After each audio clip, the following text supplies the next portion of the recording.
여러분 혹시 그런 적 없으세요? 정말 인생의 큰 시험이 딱 끝났는데 이상하게 기쁨보다는 마음이 텅 빈 것 같은 느낌이 드는 거예요. 오늘은 바로 그럴 때 우리 신앙의 방향을 어떻게 다시 잡아야 하는지에 대한 아주 흥미로운 신학적 안내서를 한번 같이 살펴보려고 합니다. 자, 한번 상상해 보세요. 그 지긋지긋했던 시험이 드디어 끝났습니다. 와, 정말 숨막히는 압박감에서 마침내 해방된 거죠. 이제 남은 건 뭐? 결과 발표뿐이에요. 근데 좀 이상하지 않나요? 분명히 후련하고 기뻐야 하는데 왜 마음 한구석이 텅 빈 것 같고 이렇게 공허할까요? 오늘 우리가 살펴볼 이 안내서가 바로 이 문제, 이 영적인 단절감의 정체를 파고들거든요. 도대체 이 감정 어디서 오는 걸까요? 자, 이 안내서의 진단은 좀 다릅니다. 이게 그냥 너무 지쳐서 그래 하는 번아웃 문제가 아니라는 거예요. 뭐라고 하냐면 우리 삶의 가장 중요한 핵심 목적, 그게 지금 어긋나 있다는 아주 강력한 신호라는 거죠. 이게 무슨 말인지 한번 자세히 들여다보죠. 이 진단을 제대로 이해하려면요. 먼저 이 개혁주의 신학에서 가장 기본이 되는 질문 하나를 짚고 넘어가야 해요. 바로 이겁니다. 사람의 가장 중요한 목적은 과연 무엇일까? 그리고 그 질문에 대한 답이 바로 이거예요. 이게 무슨 뜻이냐면요. 우리가 하는 공부를 포함해서 우리 삶의 모든 활동이 결국에는 이 최종 목적지를 향해야 한다는 거죠. 그러니까요, 이게 공부하느라 신앙생활할 시간이 없었어. 이런 시간 관리의 문제가 아니라는 거예요. 그게 아니라 우선순위의 문제라는 거죠.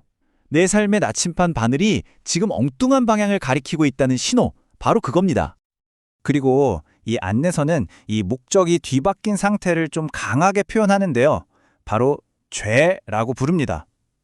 근데 여기서 말하는 죄는요, 우리가 흔히 생각하는 이거 하지 마라, 저거 하지 마라 하는 그런 행동 목록이 아니에요. 그보다 더 근본적인 거? 그러니까 내 삶의 중심에 하나님이 아니라 나 자신을 놓는 그 자기 중심적인 상태 자체를 말하는 겁니다. 자, 그럼 이 어긋난 방향을 어떻게 바로잡을 수 있을까요? 그 첫 번째 단계로 한번 들어가 보겠습니다. 바로 아주 특별하고 구체적인 회개입니다. 그런데 여기서 잠깐, 우리가 보통 회개나 후회라고 하면 다 비슷하게 생각하잖아요. 근데 이 안내서는 그게 아니라고 딱 잘라 말합니다. 그냥 내가 왜 그랬지 하는 후회와 정말 생명에 이르는 회개 사이에는 아주 분명한 차이가 있다는 거죠. 자, 이 표를 보시면 그 차이가 확 들어올 거예요.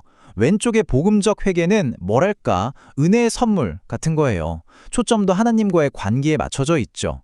그런데 오른쪽의 세상적 근심은 그냥 내가 받을 벌이나 결과가 두려워서 하는 인간적인 감정이에요. 목표 자체가 달라요. 한쪽은 관계를 회복하려는 거고 다른 쪽은 그냥 이 불편한 상황만 모면하려는 거죠. 완전히 다른 이야기잖아요? 그러니까 진짜 중요한 포인트는 이거예요. 회개가 내가 저지른 잘못을 어떻게든 갚아보려는 보상 행위가 아니라는 겁니다. 그게 아니라 우리가 다시 올바른 방향으로 돌아설 수 있도록 주어지는 선물, 즉 은혜라는 거죠. 이 회개의 과정에는 두 가지 움직임이 동시에 일어납니다. 마치 동전의 양면 같아요. 하나는 죽이는 거예요. 잘못된 방향으로 가던 옛날의 나를 죽이는 거죠. 그리고 동시에 다른 한 면에서는 새로운 나로 살아나는 겁니다. 올바른 방향을 향해서요.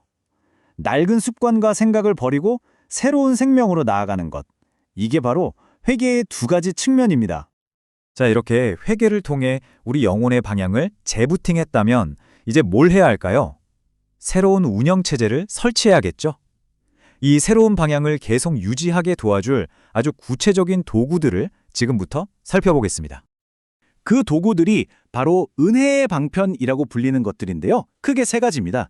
말씀, 기도, 그리고 성례. 그리고 정말 중요한 게 있는데요. 이 도구들은 혼자 쓰는 게 아니라 교회라는 공동체 안에서 함께 사용하도록 설계되었다는 점이에요. 첫 번째 도구는 바로 말씀입니다. 성경책과 또 교회에서 듣는 설교를 말하는 거죠. 이게 뭐냐면 우리가 인생의 목적지를 향해 갈 때 길을 잃지 않도록 도와주는 유일한 지도이자 내비게이션이라는 거예요. 두 번째 도구는 기도입니다. 그런데 여기서 말하는 기도는 그냥 내 소원 목록을 쫙 읊는 게 아니에요. 시험 잘 보게 해주세요 같은 그런 기도를 넘어서서 내 생각과 내 뜻을 하나님의 더 큰 뜻에 맞춰가는 과정. 일종의 대화로 보는 거죠. 기도의 초점이 나에게서 하나님께로 옮겨가는 겁니다. 그리고 마지막 도구는 성례입니다. 세례나 성찬 같은 의식을 말하는데요. 이게 왜 중요하냐면요. 신앙은 혼자 하는 마라톤이 아니기 때문이에요. 이런 공동체적인 의식을 통해 나 혼자가 아니구나 하는 걸 느끼고 서로 연결되면서 믿음이 더 단단해지는 거죠. 자, 이렇게 목적을 바로 세우고 또 도구들로 신앙을 다져나가다 보면 정말 놀라운 결론에 이르게 됩니다. 그건 바로 우리가 매일 하는 일, 특히 지겹게 느껴졌던 그 공부의 의미 자체가 완전히 바뀐다는 거예요. 어떻게 그게 가능할까요? 바로 소명이라는 개념을 통해서입니다. 부르심이라고도 하죠. 이 소명이라는 개념이 신앙과 우리의 일상 사이에 있던 높은 벽을 그냥 허물어 버리는 거예요. 여기에 정말 재미있는 사실이 하나 있는데요. 히브리어 원어를 보면 이를 뜻하는 단어 아보다가 놀랍게도 예배를 뜻하는 단어이기도 하다는 겁니다. 이게 뭘 의미하겠어요? 우리가 하는 일이 곧 예배가 될 수 있다는 정말 엄청난 생각의 전환인 거죠. 네, 바로 이겁니다. 결론은 완전한 관점의 전환이에요. 이제 공부는 더 이상 신앙생활을 방해하는 걸림돌이 아니에요. 오히려 그 공부하는 책상, 그 도서관 자리가 하나님을 만나는 거룩한 예배의 장소가 될 수 있다는 겁니다. 자, 그럼 오늘 내용을 한번 정리해 볼까요? 시험이 끝난 뒤 찾아오는 그 공허함. 어쩌면 그건 우리 삶의 목적지가 흔들리고 있다는 신호일 수 있습니다. 그리고 그 해결책은 단순한 후회가 아니라 하나님의 은혜 안에서 방향을 완전히 트는 회개에서 시작되죠. 그렇게 공동체 안에서 말씀과 기도라는 도구로 꾸준히 나아가다 보면 결국엔 어떻게 된다고요? 네, 내 책상 앞에서 하는 공부마저도 거룩한 예배가 될 수 있다는 이 놀라운 발견에 이르게 되는 겁니다. 결국 모든 것은 단 하나로 귀결됩니다. 내 삶의 모든 것을 이끌어가는 그 첫 번째 목적을 바로 세우는 것. 모든 건 거기서부터 시작됩니다. 자, 마지막으로 여러분께 이 질문을 던지면서 마무리하고 싶습니다.